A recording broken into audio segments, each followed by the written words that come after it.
En aquest videotutorial veurem com podem compartir amb d'altres usuaris un webmix d'un compte de Symbaloo. Per fer-ho, primer de tot, ens haurem de situar en el webmix que volem compartir i a continuació ens haurem d'adreçar a l'opció Compartir. En fer-ho, ens informa que ja s'està compartint el webmix amb d'altres usuaris i ens mostra un quadre de diàleg en el qual ens dona diferents eines per tal de compartir aquest webmix.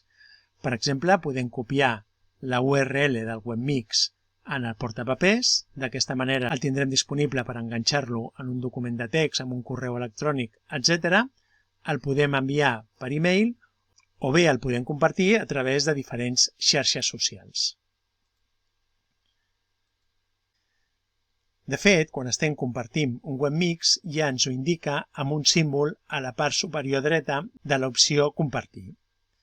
De fet, quan fem algun canvi en aquest webmix, per exemple, quan eliminem un bloc, veiem que aquesta icona canvia i si ens situem al damunt ens informa que el webmix ha canviat des de l'última vegada que el varen compartir.